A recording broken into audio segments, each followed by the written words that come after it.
Guys ഓരോ തവണ T വിയിൽ കാണുമ്പോഴും ഇതിന്റെ തിയേറ്റർ എക്സ്പീരിയൻസ് മിസ്സായാലോ എന്നുള്ള വിഷമത്തെ നമ്മൾ ഇവിടെ നിന്ന് തീർക്കാൻ പോവാണ്. റിലീസായി 18 വർഷങ്ങൾക്ക് ശേഷം നമ്മളിതാ ചോട്ടാ മുംബൈ തിയേറ്ററിൽ കാണാൻ പോവാണ്. ഇപ്പൊ കണ്ടില്ലേ പിന്നെ കാണാൻ പറ്റുന്ന വരില്ല. സോ വെച്ച് പിടിച്ചു തിയേറ്ററിലേക്ക്. തിയേറ്ററിനകത്ത് കയറിയ ഉടനെ ഞാൻ നോക്കിയത് ഓഡിയൻസിനായിരുന്നു. ഞാൻ കണ്ടത് കുറച്ചധികം ഫാമിലി ഓഡിയൻസിനായിരുന്നു. സോ മനസ്സിൽ കണ്ട ആ വൈബ് കിട്ടുമെന്നുള്ള ഒരു കൺഫ്യൂഷൻ ആയിരുന്നു. പക്ഷെ കുറച്ച് കഴിയുമ്പോഴത്തേക്കും തിയേറ്റർ പാക്കായി. പിന്നീട് നടന്ന് ഞാൻ എന്താ വെച്ചാൽ ഈ ഒരു വീഡിയോ ലാസ്റ്റ് കാണിച്ചു തരാം. അങ്ങനെ നമ്മുടെ സുശീലം വന്നു, സൈനു വന്നു, ഉള്ളൻചന്ദ്രിപ്പം വന്നു, പടക്കം ബഷീർ വന്നു, ടോമിച്ചം വന്നു.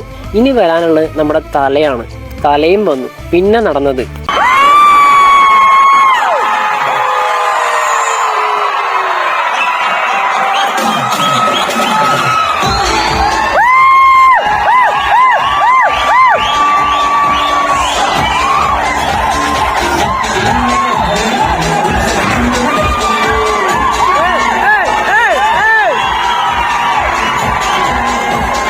ഗൈസ് ഇതൊക്കെ കഴിഞ്ഞിട്ട് ഒരു മുതലൂടെ വരും, നടേശൻ. ലിറ്ററലി ഗൈസ് തിയേറ്റർ പൂരപ്പറമ്പായിരുന്നു. ഇതിനകത്ത് വന്നിരിക്കുന്ന ഓരോ ഈച്ച് ആൻഡ് എവരി ക്യാരക്ടേഴ്സിനും തിയേറ്ററിൽ കിട്ടിയ കയ്യടി, വരവേൽപ്പ്, വൈബ്, എനർജി എല്ലാം അങ്ങോട്ട് അന്യായമായിരുന്നു.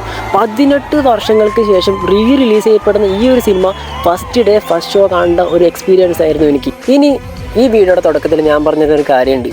ഈ സിനിമയ്ക്ക് ഈ തിയേറ്റർ ഹൗസ്ഫുൾ ആയുള്ള അവസ്ഥ ഏത് വൈബ്.